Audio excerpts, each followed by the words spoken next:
For those of you who are new to this channel, this is the only place on the internet where you get brainwaves and chess in real time. Those are my brainwaves right up there. Um, they're actually gamma, there's delta, there's alpha, beta, all the brainwaves you can think of. It's in real time, and we're using the mind monitor, and it's the best program that I've ever found about broadcasting brainwaves in real time. And as we get into some really complicated chess positions, you're going to notice all the different configurations that they make, like really weird stuff, like up and down. Sometimes they synchronize. Sometimes they jump all around. The data is there. I'm not broadcasting the actual raw data, but that can be easily reconstructed from this data that I am broadcasting. And any kind of neuroscientist can make a lot of sense out of this. And if you want to just jump in on the chat, go ahead and jump right in because it's so interesting to talk about brainwaves. A lot of my viewers actually just get some munchies, sit down, um, watch the brainwaves right up here as I'm playing, and they just zone out watching the brainwaves. Like I make the brainwaves, so you don't have to, and that's a big load off from you, and you can enjoy brainwaves without all the work. So, without any more ado, let's just go over and play some games, shall we? We're going to play some King's Gambits tonight. I'm playing 5+0.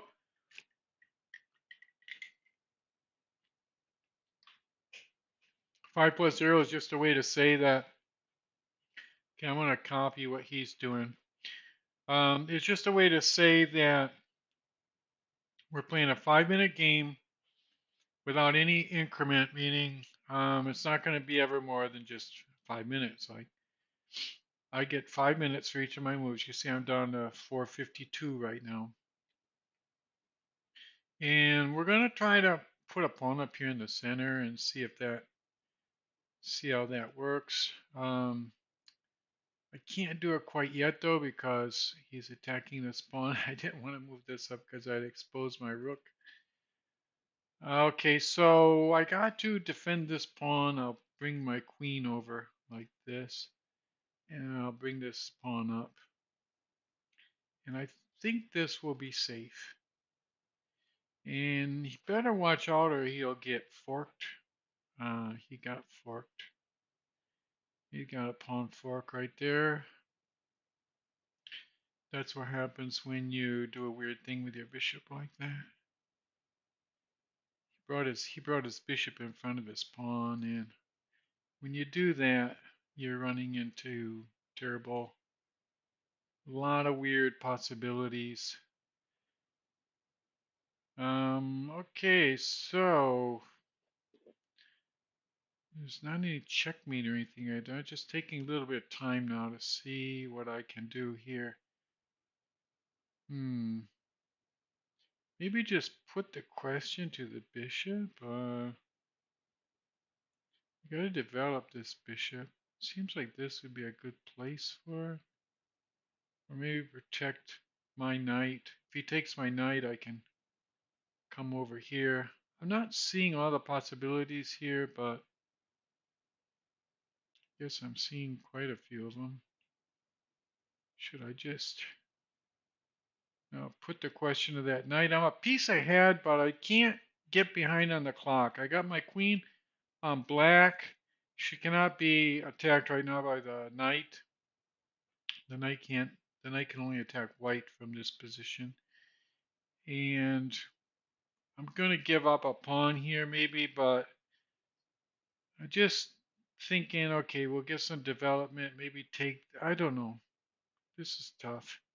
He didn't take that. Okay, I'm going to get his bishop off in this diagonal. I think that's going to be a pretty good idea for me because his king is on that white diagonal. And if he takes the bishop here, I'll retake with the knight. I've already got that planned so that I don't double up these pawns and weaken those. A lot of beginner players, they don't think it's so important to not to weaken pawns, but it is extremely important not to weaken them. Okay, I'm going to take that because you see I got everything piled up here. I can take here now and put him in check. And I'm forking his queen. He has to give up the queen for the bishop. And I can put him in check here now with the bishop. And, well, he can interpose the rook, and that's about it. Now he's in checkmate. Okay, so let's go ahead. He wants to do a rematch, but I'm supposed to have a flaming thing on. I'm going to tell. Should I tell him that I can't play another one because I really wanna. I don't know how to communicate here. He's trying to play another game, but I need to do the recap because I always do a recap after all my games. It's actually called a post-mortem. They call it a post-mortem because it's dead. Ooh, wait, crap. I had a cord hanging down in front of my camera. Hopefully that didn't screw me up too bad. Thought I had a shadow, shadow there. I think I was moving everything around here before I have a stand over here. I was thinking, well, the stand's making a shadow, but it was a cord in front of the lens. Okay, so let's go ahead and do the recap. It's actually the post-mortem on this, and post-mortem, you know what that means. Kind of like an autopsy. Okay, so analysis board. That's what you do on Lichess. I'm just gonna stop here, pause here first. Oh yeah, okay. I still got the brainwaves going there. Delta, theta, alpha, beta, gamma. The deltas are the red ones, and the gammas are the orange ones. Alpha, I'm not getting an alpha too much during these games, but that's the blue ones. And you've heard of sometimes people talking about, well, he's an alpha. And if you are an alpha playing chess, it could be really, really good. Although it depends a lot. I mean, just being an alpha doesn't necessarily mean you're going to be thinking really clearly. A lot of people are in alpha and they're not really that efficient with their thinking at all. So let's go ahead and do the post-mortem here. It's hard sometimes to see everything. I'm going to request the computer analysis. It's kind of hard to see everything on the same screen, but I can kind of like jump it, move it up and down so you can see. Oh, this was actually a pretty good game. Wow, look at that. Zero. I was almost going to say 9 blunders, but no, my eyes are not that good. It's 0 blunders, too. That was a really good game. Normally in lead chess, when you see like a kind of a flat line like this, it's because both players are playing really good. That's how real chess is supposed to be. And when they're playing flat line there, and then boom, he made some kind of a mistake. How many blunders did he make? 2 blunders and 1 mistake. So that's why he lost. He made 2 blunders and and 1 mistake compared to my 0. So let's take a look. Now that we've seen that, we'll take a look. If you look up here, you see the point 2? That'll show you um, the what they call a dynamic score. This is the dynamic score up here. This is very important as we page through the game now to look at the dynamic score. So White has a dynamic score of 0, 0.3. That's even before we start, so I guess it's good to be white. Okay, so let's go ahead here and click through and we'll see how we did. Now, during the gameplay, you'll remember I said, well, I'm just going to copy him. Stockfish is saying it would be better to move up here. The whole idea is to prevent this pawn. You don't want to get the pawns, um, all lined up out there. The center of board is a very important place. A lot of people don't understand why it's an important place, but let me explain it to you so you get a little insight. The center of the board is important because mathematically you have more possibilities from here. If you have a piece here, it can go, like suppose you had a knight here, it can go all around in a circle here. Or if you had a bishop here, it can go in all directions. It can defend, it can go left, it can go right. Whereas if you have a bishop over here, it can basically just go on that long diagonal. Or if you have a knight way over here, it's just limited to this little corner. It can't really attack very much. So think of this as a hilltop in war. Okay, like Gettysburg or something where they were trying to get up on the top of a hill. And if you think of it like that, you'll realize that this is the prime ground and we need to dominate this. So when he moves there, they're saying, well, move up here so he can't dominate the center too much. I didn't let him dominate the center too much because I made another good move to stop him from dominating there. And you see that it kept the score the same. He brought the knight out, and in the beginning I said, well, I'm going to copy him, but this looks this looked to me like a kind of a weak move. This looked a lot stronger to me, so I played it. When you move this, oh, and look, Stockfish is also saying to move that out. When you move this out, you get this long diagonal with the bishop, and plus you get rid of the castle, so it's a really good move. And then I don't know if I did that. Let me see what I did actually. Oh, I did that. So got the long diagonal, getting ready to castle. Stockfish is telling me to come out there, but I'm playing such a fast game, I decided to just castle. And it's kind of interesting because right here I was point 0, and then white suddenly got the advantage, but that's okay. These little points here, half a pawn or something in the beginning, don't mean too much usually, unless they start to accumulate, then you're in trouble. So now I'm castled and still 0.2.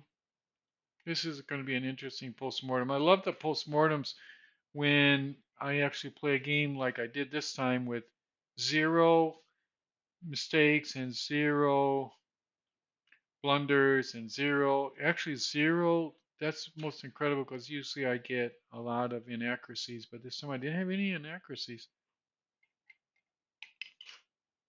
Now that doesn't mean I'm playing as well as, for example, Magnus. Magnus Carlsen is, I think he's still the world champion, official world champion. If not, he's the unofficial world champion. He's the best in the world considered right now. And he just plays incredibly good. Just because I'm not making any inaccuracies or mistakes doesn't mean I'm playing as well as a master. Because there's moves that are not mistakes, there's moves that are not inaccuracies, and then there are extremely powerful and good moves. And I'm not sure if I'm making those, but I think I did okay. So here, this was a crucial move. He did this strange move, bringing the bishop out. You shouldn't ever. Well, I shouldn't say that because um, there's one variation of the Sicilian where you do block this pawn, but it's because you don't expect to ever move it. And I don't know. I've never seen this. this is the first time I've seen this. Maybe it's an actual opening or something, but you could see I was debating like what to do, and they're saying I should move this pawn up. I didn't want to do that because just looking at the board, I saw that anywhere he moves the knight opens this long diagonal against my rook with this bishop. You see, if I move that pawn up, and if he moved it, I was afraid I would just like lose the rook. I see now I could have moved the knight out, but then he probably wouldn't take to double my pawns because then he has a weak position over here too because it becomes weak because the bishop is gone. He's got these weaknesses on the white squares. So I was thinking about doing that, but then I hesitated and instead I did this. It's kind of like intermediary move. I wanted to protect this pawn just long enough to protect it again, and then I would move it up because I basically wanted to move this pawn up as fast as possible. I wanted to do that because when black can move pawns up in a strong way, equalizing in the center, he ends up with a good game. And I wanted to do it this move, but I couldn't because I'd lose this pawn and put my rook in danger. So I did this intermediary move.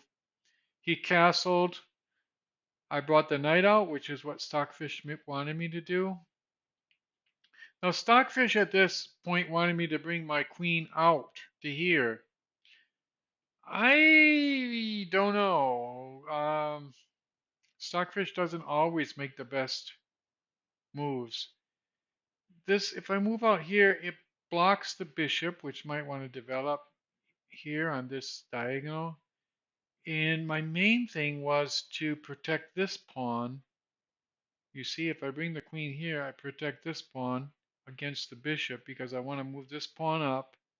And then if if he's asleep at the bus stop, as they say in some countries, like they say that something like that in Brazil, they say, well, he was dormindo no ponto, right? Na ponta.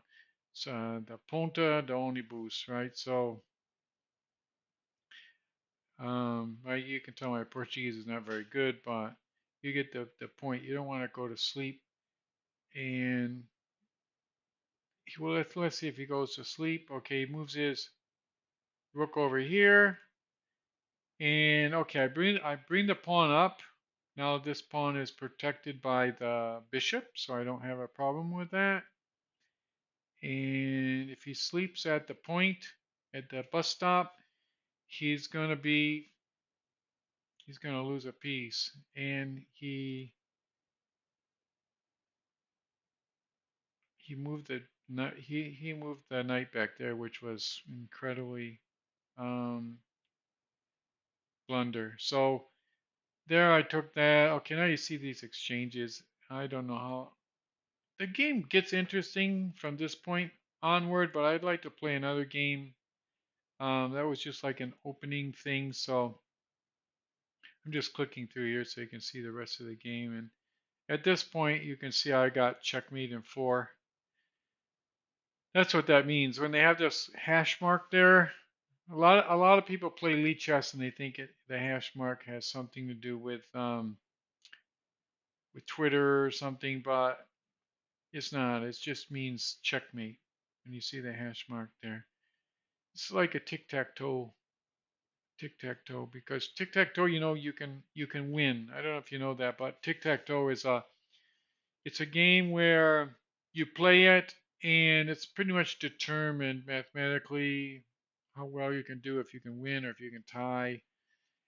There's not a lot of variation with that. So what they're saying is that just like tic-tac-toe is determined, this game is determined now. It's just -4. That's the countdown to checkmate. -4. So kind of like when NASA says T minus 10 and counting. And now we got T minus 2 and counting. And T minus 1 and counting. And that's it. You see the little dash there? I don't know what that means, but it means basically the game is over, I guess. So yeah, the game is over because you see the queen and the rook. I mean, the queen and the bishop in this position are a checkmate because the queen covers this diagonal, this white diagonal, and the bishop covers these black squares. And the queen also covers this side. So you see the square where the king can move. The king moves in a square, and these places behind him are off the board. He can't move there. If we invented a new game of chess where he can move there, this would not be checkmate because he could just step back, as they say, take a step back, and he'd be pretty much okay, and it'd be pretty hard to checkmate him. You can still checkmate on an infinite board, obviously, but you'd have to surround the king, and it would be hard. But an infinite board chess game would be very interesting. Bobby Fischer at one point said, well, chess is not interesting enough. The board is too small. And he enlarged he enlarged the board by I think one row and one and this way and this way made it like 9 squares instead of 8. And that's an improvement, but I think it would have been a lot better just to make it infinite and would have gotten very interesting very fast. But in this case, we got checkmate already because the king can't move off the board, and this pawn is blocking him. He can't move here, and the bishop has got him in check. If he moves anywhere right now, like if he tried to move over here, I would just take him, and that would be the end of the game. Um, but it is the end of the game already because even if you see, chess doesn't end when you take the king. Chess ends the the the move before you take the king. And right now, it's the move before I take the king. No matter where he goes, if he goes over there, I take him with the queen. If he goes here, I take him with the bishop or the queen. If he moves his rook, I take him with the bishop. So I'm going to take his king next move. So they just call that the end of the game. It's confusing, I know. It's really confusing. It's one of the things you just gotta remember in chess that the game ends before you take the king. It would have been a lot simpler just to take the king, without making this special rule about checkmate. But basically, you want to take the king, and I'm going to take the king, so the game ends. So, was that clear? If it wasn't clear, I can go through it again, or I don't know, maybe just play another game. So, why don't we just play another one because that was fun, and if one is fun, so that means the next one's going to be even better, right? So that's logical. So let's go ahead and play another one. So to play a game in Elite Chess, all you got to do is push play here, create a game, and after you've signed up and everything, you'll get your rating, and it's really great, all of that stuff, and it calculates your rating automatically. You don't have to do anything. The only thing you have to do is just play chess. Move your pieces. Okay, so we're going to play a King's Gambit. He's not really cooperating with this. I'm not cooperating either for a Gambit because I didn't want him to take my pawn. But we're going to transpose at some point, and it's going to be a King's Gambit. These two pawns advance like this. I call that a King's Gambit. We've got his knight pinned. It's no big deal for him, though. It's not. I'm not even sure that it's good for white. That's something you don't see every day. I'm gonna deviate off from my normal. Oh wow, this is incredibly weird. Okay, I don't want to waste a lot of time on the clock. I'm just gonna get his knight out there. I don't think he's gonna be able to do anything strong against me. I still got the pin here. When he attacks the bishop, I'm just going to take this knight. Okay, now I could take this all the way out to here, but because the knight's there on that square, I don't want to do that. I'm going to move this pawn up at some point, attacking that knight. But maybe I'll bring my bishop here and then here and my queen up to here. He's playing very cagey, I would say, because there's a couple of moves he could probably do that he's not doing right away. I'm going to play really cagey here too. I just lost the exchange, but by losing the exchange, I mean he can bring his knight up here.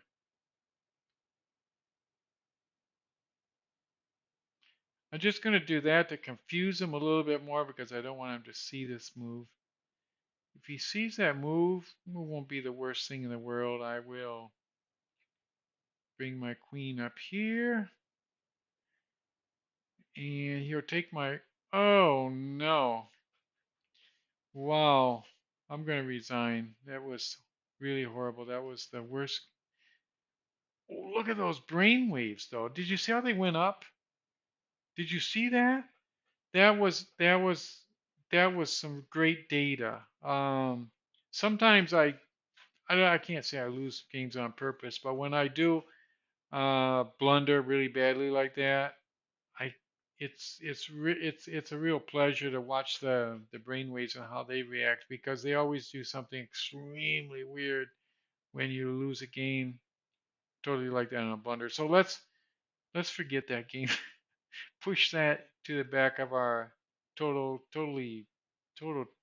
right back into the non-existence of our memories and don't even think about that anymore. Let's just play some more chess here and try to play a good game this time. Okay, so I'm going to play this variation, which is something that I do very often. This is the Caro-Kann, and this pawn here prevents the knight from advancing. It's actually very strong. At this point, there's different things you can do. I can bring him out here, but I'm going to bring him here because it'll save me one move. A lot of times, the bishop is going to come back to here. And instead of coming here and then here and here, the knight always comes over here. Bishop comes to here or here. It's best back to here. Okay, I'm going to bring him back already because the pawn is coming up. Then I can bring the bishop back.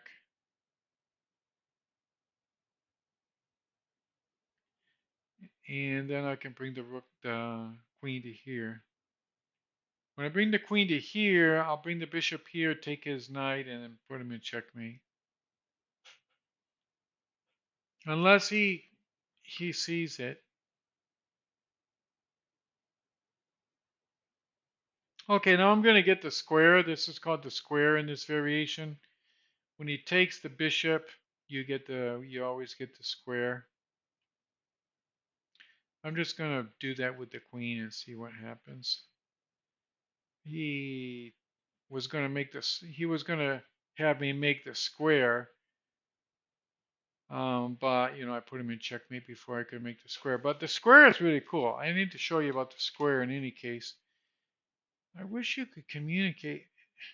He wants to play another game, but it's hard to tell them in this. Anyway, that's something they might do in Elite Chess. Like after the game, your communication chat just kind of disappears. I don't. Maybe I should tell them. Oh, there's the chat room down here. So, oh well, it's too late. He's already gone. So, okay, that was a pretty good game. We blundered one game, but then our opponent blundered the next game. So it's kind of like the luck of the draw.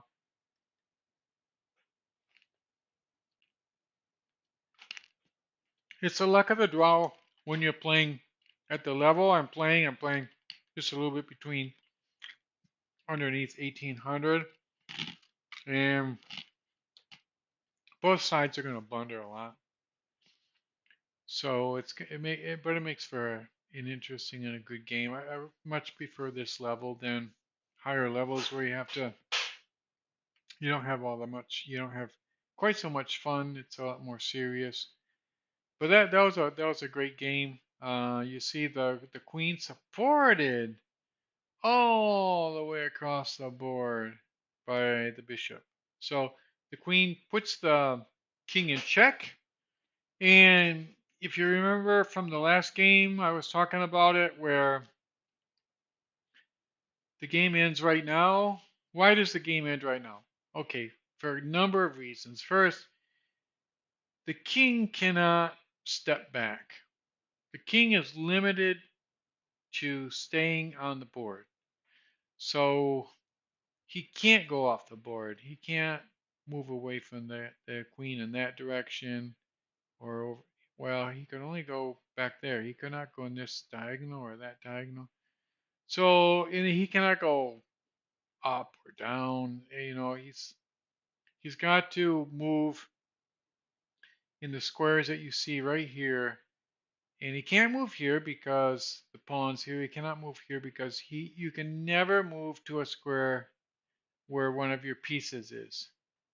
Just very important to remember because your pieces can really block your king or any other piece.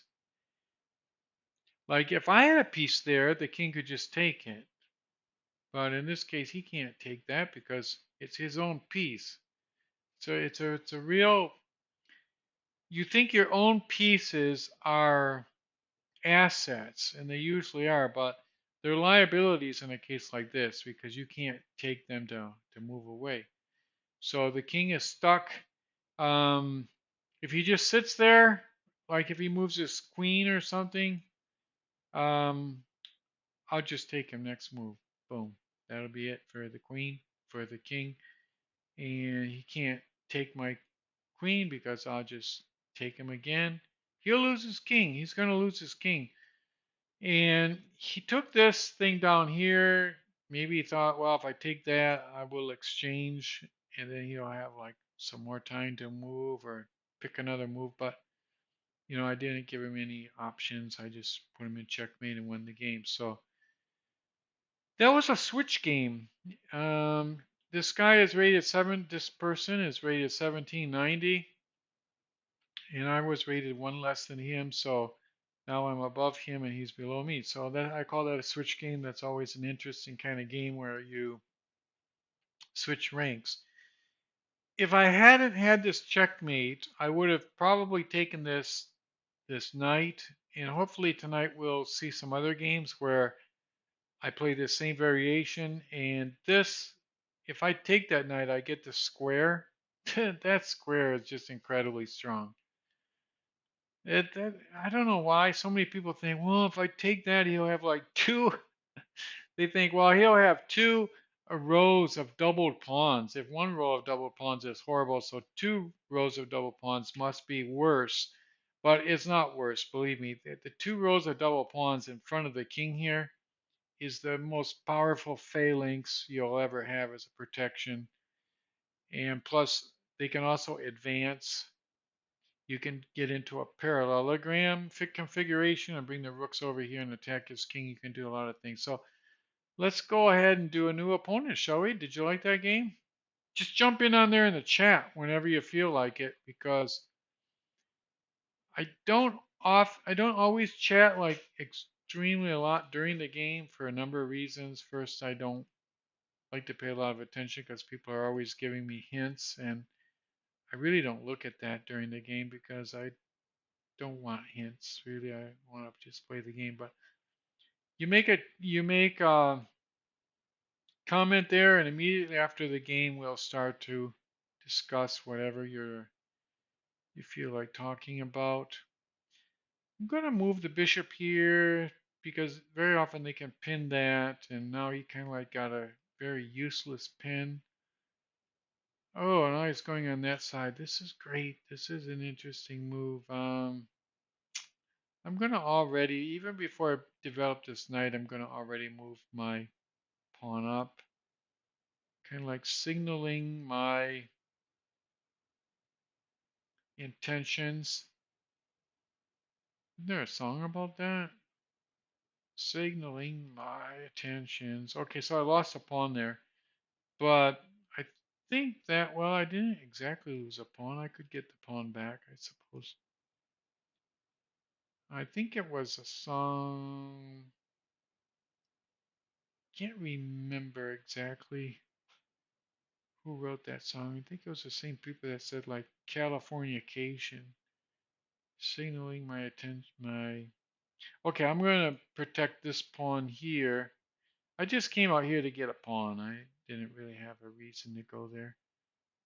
Okay, now this is tough. Um, Maybe lose another pawn. Well, I didn't lose the first pawn, so. Okay, so now we're doing okay. I could take the knight. The knight is kind of screwing me up. I keep thinking about that knight, so why don't I just take him?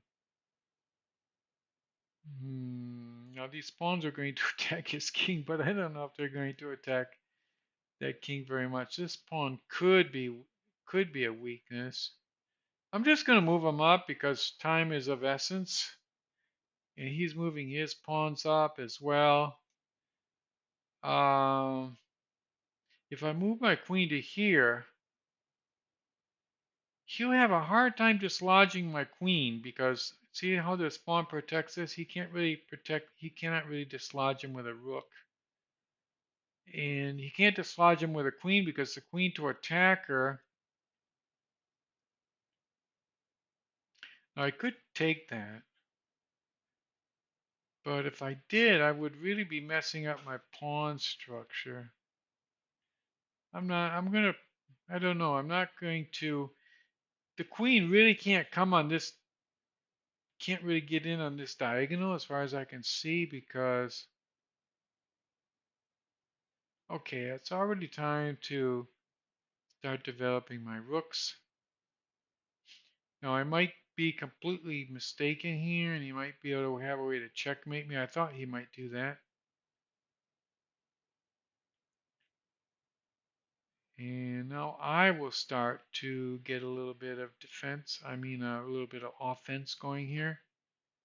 Oh, look at those brainwaves. You can see them up there. Delta, gamma, all those stuff. So I'm gonna,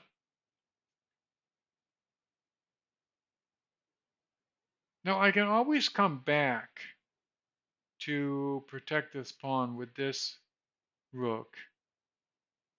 So I'm gonna do that. Now I could take him right here. You know, pawns are always good, you know. Why don't you just take him? I got the queen and the rook. Now he can take this pawn. Maybe bring the rook back. I'm going to bring the rook back and see what happens. Because I can take this pawn now with my queen.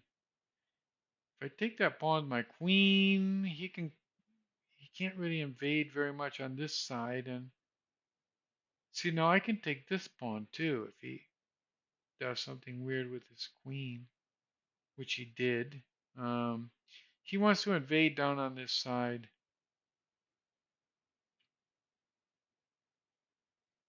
I could put him in. No, I can't do that.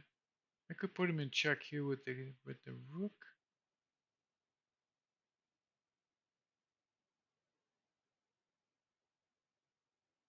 If I bring the queen back here, I don't think I'm going to have enough time to avoid a lot of losses over there.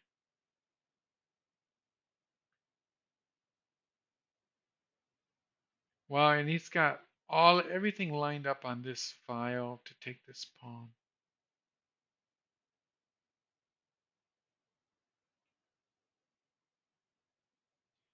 Maybe I lost this game, I don't know. He's going to take that pawn and really, really cause me a big problem.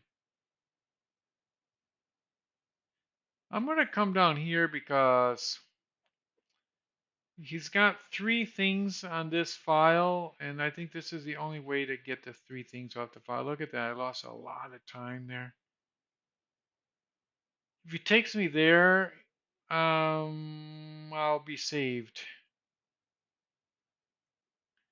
And if he doesn't take me there, I'll also kind of be saved. I think that was my only move. We'll look at that in the post-mortem. I've got a minute. That's not too bad of a time. It's not like I automatically lose with 1 minute. This pawn is weak.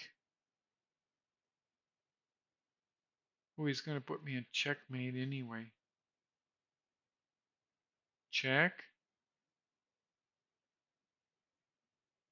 Check. I'm not checking his king. I'm checking his queen. So that was okay. That was all right. I mean, we pulled that off at the end. He thought he had the Morphe thing, like wasn't it Paul Morphy who was so famous for lining up the queen and the two rooks in a straight vertical line, and that was the Morphy line. And with the Morphy line, you were invincible. Oh, look at those brainwaves. Did you see how they all lined up and went straight across like that when I was talking about Paul Morphy? Paul Morphy comes back from the dead. I think I was channeling him right there because how else could I beat the Morphe line? Only Morphe knows how to beat a Morphe line. So let's go ahead. Oh look, we got 1795 plus 5 is 1800. So yes, we're breaking 1800, which is pretty good. Um, Not too bad, not too bad. For those of you who want to prevent Alzheimer's or something, this is not a bad way to do it. It's a kind of a fun way to do it, and if you play chess, you'll never get Alzheimer's. It's completely proven. Nobody who's ever plays chess consistently and very well gets Alzheimer's. As long as you're playing very well, you're completely. It's proven scientifically. You're completely protected as long as you continue to play well. So let's go ahead and analyze this game with a postmortem, shall we? Nobody jumped in on the chat there. Otherwise, I'd be, chatting it up with you guys. But right now, I think everybody's zoned out watching the brainwaves. Pretty sure that's probably what's happening. So let's go ahead and see what we can do here with the postmortem. Request a computer analysis.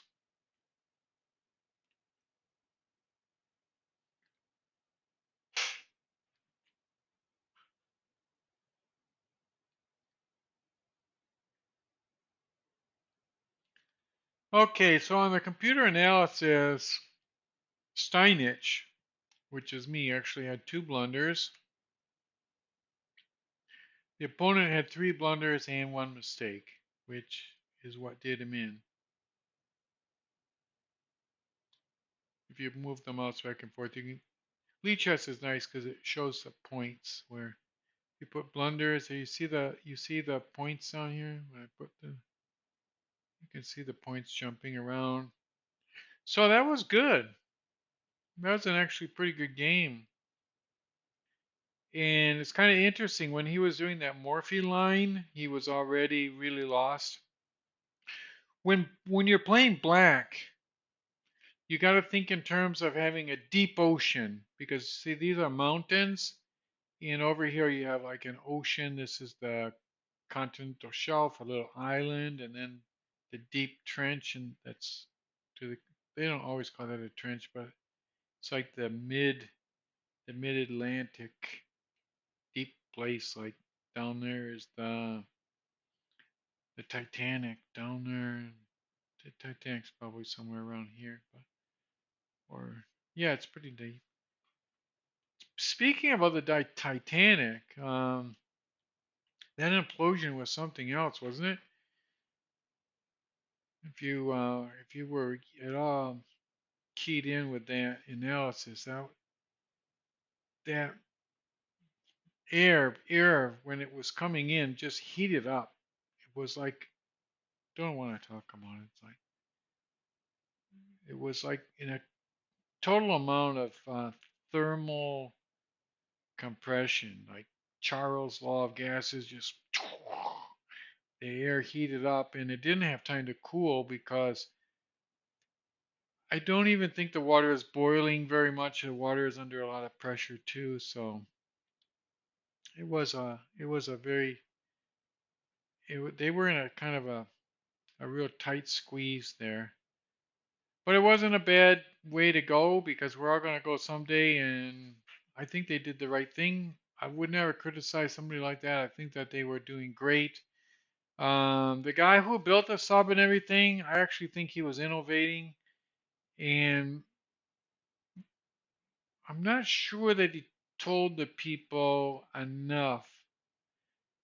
Like, he should tell people, like, if you're going to come with me, you're actually risking your life in a really big way because this thing is made of carbon fiber, and all the experts are telling me it's going to fail after so many cycles, and it's already been about that many cycles. So I think that I don't know if he was telling the people that. As far as I could see in the reports, it wasn't quite clear. I don't think he was.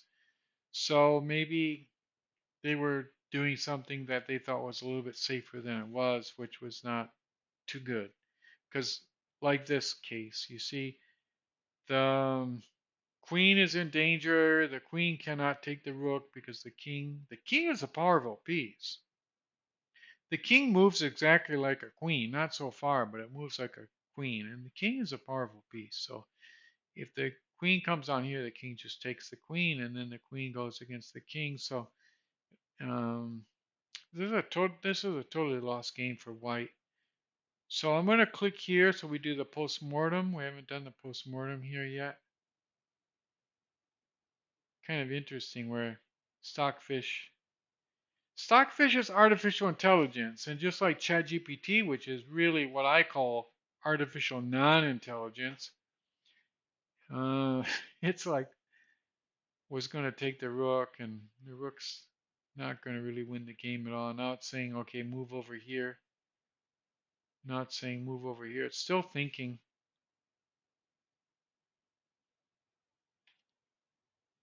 I say it's still thinking, but it's still actually not thinking because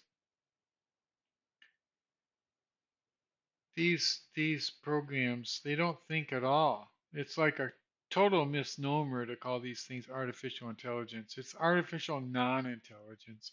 I know because I'm a translator and I work with ChatGPT to give me some ideas sometimes. But it's kind of like, okay, ChatGPT, how would you translate this? And 9 times out of 10, it's really inferior. But I say, okay, do it without that word, do it without that word. And it'll sometimes give me some ideas, and I can go with those. But if it wasn't for me there, um, analyzing everything and doing things correctly, it would be totally lost. Totally lost. And it admits that. I ask it, why didn't you see that? And because it always says, oh, great, yeah, great choice. And I say, why didn't you see it? Well, I'm only just a artificial intelligence program. I just work with statistics. I don't really think. I mean, that's exactly what it says. So it's really overhyped in terms of translation. Don't believe it. You're not going to lose your job if you're a translator as long as you have clients that believe in good translations. So let's go ahead and analyze this game. This will be kind of fun and interesting. Let's go ahead and go back to, how can you go ahead and go back? You go back and, let's go back and ahead. I don't know how to phrase that, but let's go analyze this game. So, okay, I moved, this is called I always play this for black when they do this move with white. This move is the best move for black. Just believe me. Take my word for it. I always play that, and You'll do good. We're doing okay so far. You can look at the score here. They've got half a pawn, but they need to play very carefully because if they don't play carefully, they'll be really screwed. And they didn't play very carefully. They're already back to 0.0. And okay, so I did the stockfish thing. They're saying, and this is very common. You see this a lot. They move the knight up, and so that's kind of interesting. And now black's ahead. Look at that. Minus zero point 0.2. When you have a minus, it's black's ahead. Minus zero point 0.3. They need to play very carefully against the Carol can, or they are really screwed up. Now I didn't play carefully at all. You can see I lost a pawn. They're saying I have minus zero point 0.2, but I actually was doing a kind of a gambit there. I took the pawn, I came back. You can see how this is changing up here. Okay, so I did the stockfish move there. The stockfish had to take. Oh, wait, let me see. I took a long time on this move. Oh, they just want to trade the rooks. Or not trade the rooks, but equalize the rooks. That would have been good. He's got his rook on this file. I could have challenged him. It maybe would have been better. Oh, look at that. This is interesting. I said to move the queen up here, and when I did, it was a solid move. Look at that. I'll move back so you can see. So before I make the move, it's 0.0. When I make the move, it's 0.0. So that was a nice place for the queen. Now, this took me a while. I don't know if you remember during the game, but I was thinking, should I take the pawn or not take the pawn?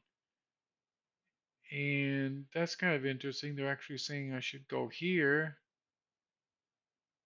That would have been an interesting move. I can see what they're thinking. If I take here with the pawn, then I take here, put him in check. He takes here with the pawn. I come here with the rook. You see the rook is by the queen. That would have been an interesting move too. Let me just make sure that's exactly what they're planning to do. So I move the pawn over. Suppose he did take the rook, and I take here. He takes here. No, it's nothing like nothing like I was thinking. So let's go back where we were. So okay, so I moved the queen out there. He moved the pawn up. I moved my pawn up. Now that was actually not a very good move because he got zero point 0.4 of an advantage. Now he's back to point. Now he's back to 0.00. And oh, I thought that was a strong move. I was expecting him to do that. And he suddenly went to minus zero point 0.6. And I'm supposed to move the rook up here, and I think that's what I did. Yeah, I did. Oh, that's interesting. I can take the pawn already if I wanted to. Now we're back to 0.0. Ooh, that was a bad move. Look, I went to minus 2.3, so it's saying I can take this pawn. Did I do that? Let me see. No, I took it with the rook.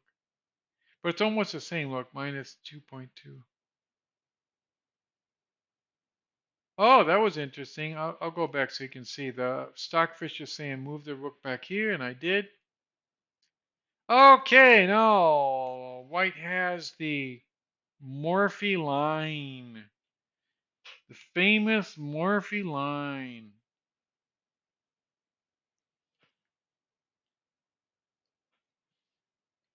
Now, a lot of people are going to say Paul Morphy is going to be rolling in his grave on this, but he knew that there were limitations to the Morphy line. And in this case, it took me a long time. It took me almost 30 seconds or more to find this because you pin this rook against here, and if he takes here,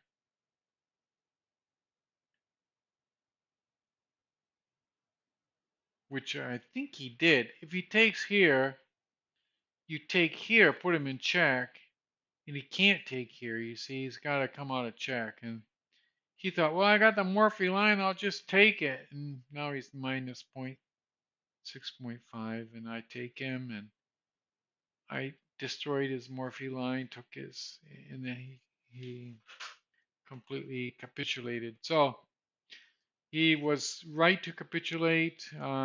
He wasn't good on the clock. Well, was I don't know. Let me look at the clock. Can't remember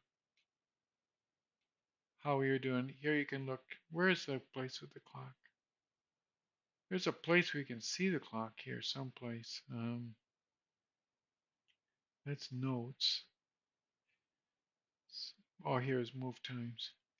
So let's see. The line is going down like this.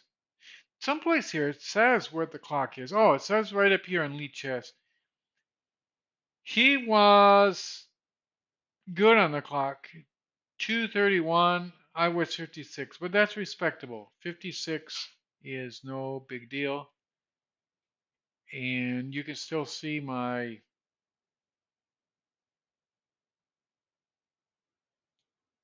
right up there, my brainwaves. They're not doing very much right now because we're not playing, but as soon as we get back to playing, they're going to get jumping around. So let's go ahead and do another game, shall we? Play, create a game. We're having fun, so let's just keep doing it. I think we should just keep playing as long as we're having fun. If we stop having fun, then we'll stop playing. But here we go. Okay, so we're white, and we're at 1800 now. So not that that means anything. Now with that pawn there is a weird thing. It's hard to know what to do against that. I don't know. I'm just going to put him in check and hope for the best. Take him. Castle. I'm going to just kind of play the clock here and see what happens. Your guess is as good as mine. That knight's got to go. And we got the file opened up, which is nice. The knight can't advance though until this rook is open. I mean, this bishop is open here. Then the knight can go up here. I think I'll probably move this pawn up here next. But then here I'll lose this pawn. Is that worth it? I think so. It'll be like a gambit. We're playing the king's gambit, right? We always play the king's gambit. Okay, so I will play the huge king's gambit here. Now, if I move up here, he'll just interpose with the bishop and won't be any big deal. I can't come up with this, really. I think develop the knight, see what happens.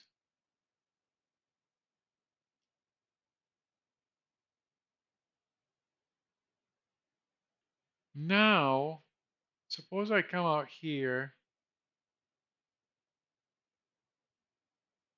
I'm going to come out here and see what happens. If he castles, I got a queen in a pretty strong position over here. And if he does something weird, he can protect this knight by putting me in check right here with his queen. But then my king would just go into the corner. Should I just go ahead and try this? Should I? I'm going to try. I'm going to lift a rook because I can get a really strong attack on this pawn if he castles now. My bishop really should be, theoretically, according to the most orthodox opening theory, you should have your bishop out to connect your rooks before you start lifting a rook. But that depends a lot on the dynamic position of the game. And right now, the bishop might be able to save a move called a tempo if he just comes out and takes his pawn. When he advances his pawn, he'll just come out, boom, take that pawn without having to move intermediary. because if he castles now and I bring the rook over here, he'll have to bring the pawn up and I'll sacrifice the bishop. That's called sacking. You sack the bishop. Okay, so I'm just going to do what I said I was going to do, I think, but I'm going to recheck it. He can always make this with the queen, but if he does that, I'll bring the rook, I'll bring the bishop out. See, you always have to check. Don't always just automatically make a move without checking. Always check because, and I don't mean checking the king. Like check means different things in chess, but don't. What I really mean is always check before you make a move. Like verify what he can do or she can do or what they can do, I should say, what they can do before. Okay, so I already said I'm going to do that. I'm going to whatever. He can come out with he can come back with his queen. If he does, I'll move the bishop here and it'll be the end of the game. If he takes that bishop, I will take with my queen and you'll have a hard time. You'll have a hard time. Like if you guys watch Agnimator, is it Agnimator that talks about it? Like he always says like, well, you'll have a hard time defending against this when it's basically like all she wrote. Okay, so let's see. Okay, so it looks like interesting. This is an interesting game now. The queen came back, and it really surprised me. Like Agnimator says, there's always possibilities. Now, before I just move this out, I've got an extra minute. Take my time to think where to put it. I can't go there. I can't go there. I could come back here, but the queen there, this is kind of like useless. If I come back to here, he can't really check me. He can't really check me anywhere. I don't have to move it either. I could just leave it there. But I kind of think, just my intuition tells me this will be the best square. I'll develop my bishop. His queen is kind of like, I don't want to trade the queens because my queen is active over here. And his queen is in a very defensive position. And I can bring my knight up to here, and then my bishop, my rook here. I don't know. I got to get this rook into play too. I might just win on the clock here.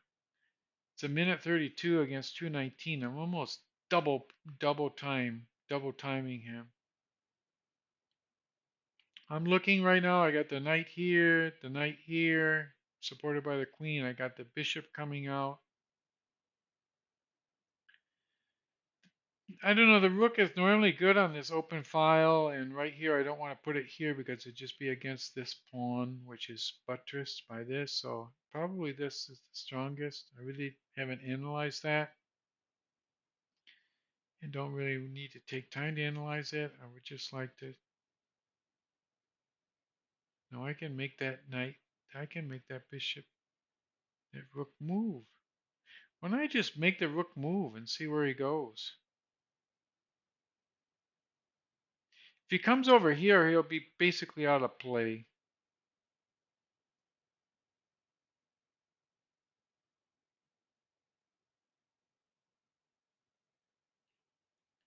I'm lining up my rooks.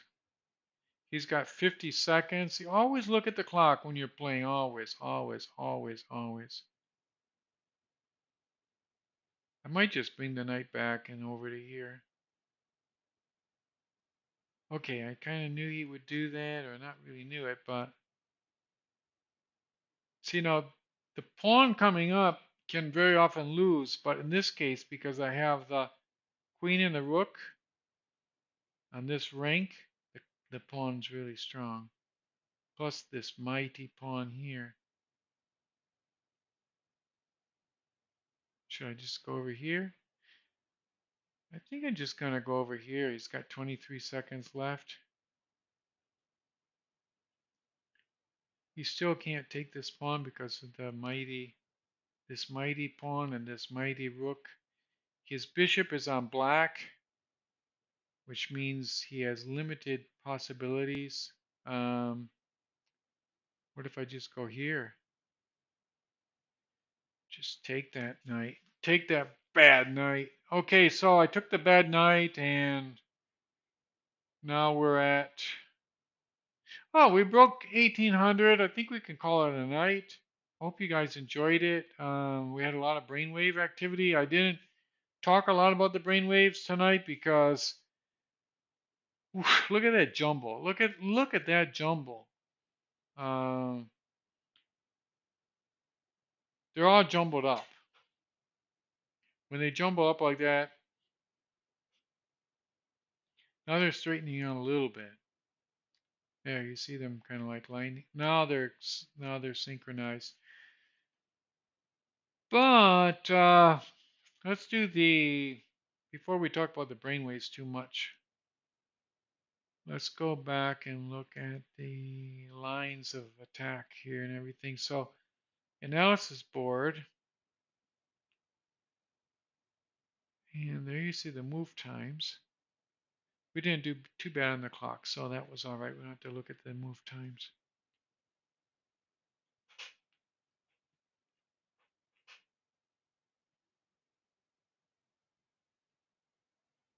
Okay, here we are at the back at the beginning of the game.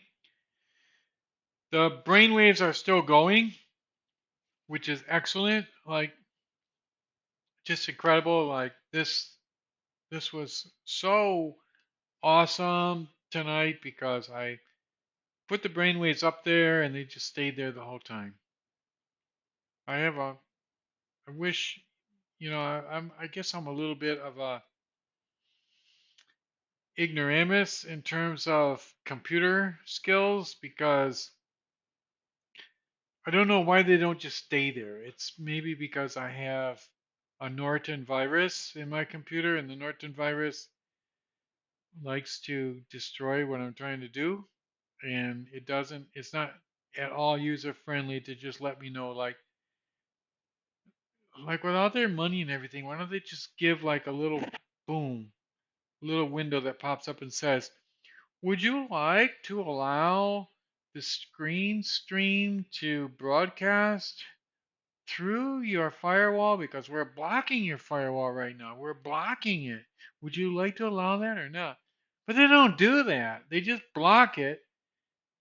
And if you want to unblock it, you basically have to go to university for like 5 years to take computer data science or whatever they call it nowadays. But it's like if I did all that, I wouldn't be making money at translations, and I wouldn't be having time to do these what do you call these streamings, right? I wouldn't have time for this because not everybody, that's the problem with Norton virus.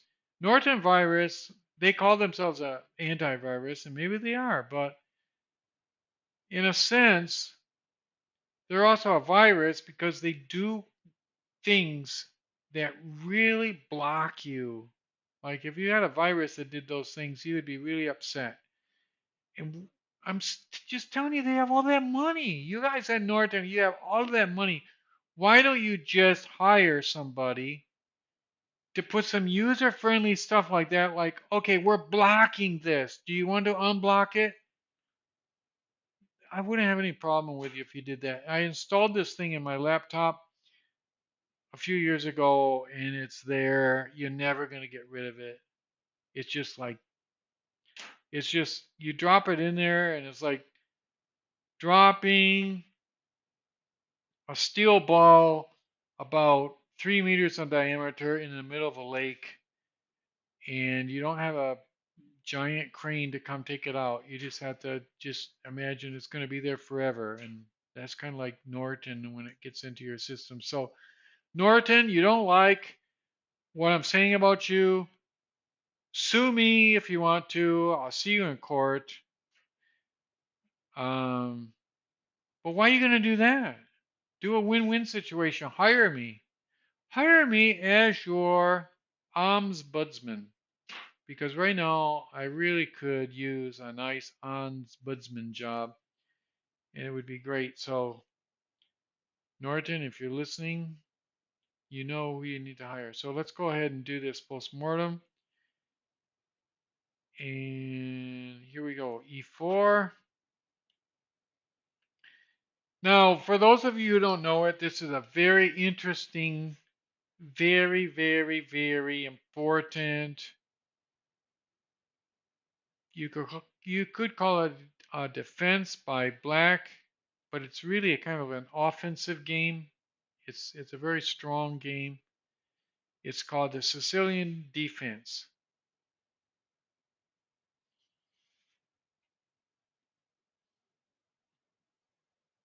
Now mark that in your memory because it's a strong game. And ages ago, I knew this defense so well. I used to play against this guy in Sao Paulo, Brazil, and he was an actual international master, and his name was Alexandru. And you see how my waves are getting very, very, very synchronized.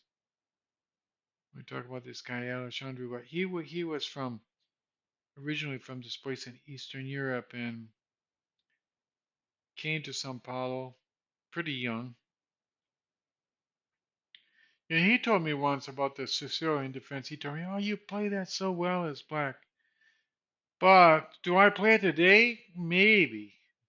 Who knows? But I don't remember any of the moves of it. But because nowadays I just play the King's Gambit and the Carol Can.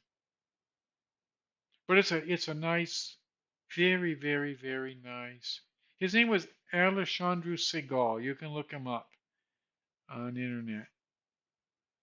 And the late Alexandru Segal, Momento Mori. And he is a great guy, really, really nice, friendly guy. Everybody loved him, as I did too. And he knew this position very well. So let's go ahead and keep moving here. When they do the Sicilian defense, I just say, screw that. No. Sicilian, no. I'm just going to do the King's Gambit. And people will say, that's not the King's Gambit. That's something else. But for me, it's the King's Gambit. When you move that pawn up, you're playing the King's Gambit. And here we go. I put him in check, not knowing what to do. Let me put the stockfish on. The stockfish is basically even right now. It's at plus 0.2, which is basically even. No big deal either way. Anything can happen. And actually, white's ahead right now, which is not bad. It's telling me to move my queen over here, and I often do that because when you move the queen over here, you protect this pawn, and you also prepare the queen to come out on this side. But in this case, I just moved the pawn forward, and he got an advantage. Okay, so he did the wrong thing. He should have just taken this pawn. Can you believe that? That's an interesting move. But you see what he's going to do. If you take this pawn and I take you, the queen comes out here, check, and then takes the. Let's play that through so you can see how it would work. So then I take there, the queen comes out, the king has to go there. There's no other real move. And that's a very good position for black. So if you're ever playing this game, like just realize I kind of made a mistake there. Next time I'll remember too. When he takes that pawn, actually don't even move the pawn up. keep the pawns right there, move the queen over there, protecting the pawn. That would have been a good move. If I did that, let's just see what Stockfish would say. Look, Stockfish has us almost a point, almost a pawn ahead. So it's saying to move the knight back. Nobody would do that. So people might do this. And then you see, you just have an easy game, defending, attacking. So that would have been the correct move, but I didn't do that. I moved the pawn up. He didn't do the right thing because it's a little bit complicated in these fast games to see that. He thought, well, I'll attack this pawn twice, which was okay by me because I just gambited the pawn. Because remember what I told you? Playing the king's gambit, right? So there he took it. I took him. He took me. Now we're playing the king's gambit. And I did the stockfish move, what the stockfish saw immediately, which was come out here attacking the knight and the pawn at the same time. They're saying that I should move the knight out there. Oh, I actually did that. I'm very similar to stockfish because I was thinking that would be this would be a strong move, but then I thought, I can see a lot of ways to block that, so maybe move the knight out as a preliminary move. And now stockfish is saying move the queen out. So I actually did a good thing according to Stockfish, and Black did a good thing according to Stockfish. I didn't do what Stockfish says. It looks like wasting moves by the queen to me. Stockfish has his own logic. I lifted the rook. Now, if the queen was going to come up here, I said, no problem, I can bring the bishop here. But now I see what he would have done. Bring the queen over here. Pretty sure that's what he would have done. Let me see. Bring the queen up. Well, the same idea, attacking my queen. So he could have gotten his queen all mixed up in the game when I brought my bishop, brought my rook up, but he didn't. He castled, and now he's still ahead by 2.2. I'm wondering where he lost. Now he's ahead by 2.7. Remember at this point I was talking about sacrificing the bishop. He brought the pawn up, and I said, go for it. Sacrifice that bishop. Okay, so that was a horrible that was a horrible move. Kind of like won the game for me, but Stockfish says it was a terrible move. Okay, now he can put me in check. Is that what he did? Yeah. Okay, so now he moved his queen back. All I can say is that it's probably an edgy game. He's ahead by a lot, but it's an edgy game. I did exactly according to Stockfish, said to bring the queen back there. He brought his rook to the center, centralizing. I did the Stockfish move. Stockfish, see that move? I don't know how many people would see that, but Stockfish says that's best. A lot of people don't. Oh, he did it. A lot of people don't lift the rook off the rank like that, but he did. Now, Stockfish told me to come over here, but I came over here attacking his rook. He's doing all the Stockfish moves. This is incredible. But I'm sure he's not cheating because he lost. So, like, if he was cheating, he would have been consistent and won this game. So, he brought the rook over. Stockfish is telling me, take the rook. But why would I take the rook? He just loses the rook, and that's my big power over there. I brought the rook over there, doubling the rooks. Now, this is what Stockfish didn't, I mean, this is what my opponent didn't see, which gains a pawn, attacks this pawn, and the knight. And look at that. Stockfish is still winning. Still giving black the win. Look at that. Black has minus 5.6, which means black is going to win this game. Black is totally winning this game. I don't know when we go ahead in this game. All I did was bring the pawn up. Now he should have just traded queens, but a lot of people have, you see, a lot of people have a psychological, there's a word for this, it's a psychological resistance to trading queens. They think, my queen is going to win the game for me. I love my queen. My queen is the best. My queen is powerful. I'm not going to trade my queen. So instead of trading the queen, which Stockfish said, irrationally, black brought the bishop up, and I'm able to take the pawn, which is what Stockfish was telling me to do. Now, Stockfish says move the pawn up, still with minus 5.1. Black is still winning. And right there, suddenly, I don't know what black did, why he would make this move, but he suddenly just lost the game because now it's 5.6 for white. Kind of a sad moment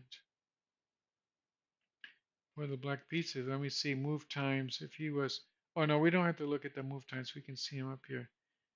Oh, that's why. Look, 23 seconds. 23 seconds on the black clock and a minute 42 on the white clock. So I wasn't playing very well in a lot of ways here. You could see I was like losing minus 5.1, but I was way ahead on the clock. And that's an advantage because then he suddenly made that blunder and I took the knight. And now I can't even click ahead anymore because he resigned. She resigned. They resigned. That was a great game. That was an interesting game. A lot of interesting brainwaves there. I wasn't even like looking at them very much, but I know my fans were because all of my fans are here for brainwaves. It's basically what people like to do. They buy some munchies, they sit on the couch, they vegetate, and I make the brainwaves so you don't have to. You just relax.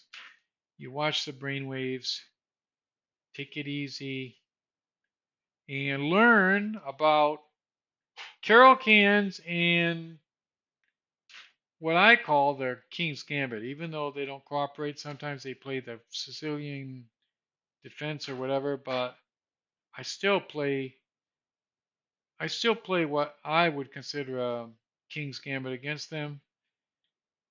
And if you want to learn about King's Gambit, if you want to learn about Carol Can on black, and if you want to have fun, and you want to look at brainwaves, that's the main thing. If you want to look at brainwaves, come here. Come here to StineItch's channel because we've got EEG, we've got Delta, Theta, Alpha, Beta, Gamma.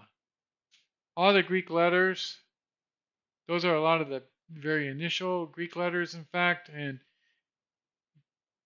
Greek stuff was the very beginnings of our entire civilization.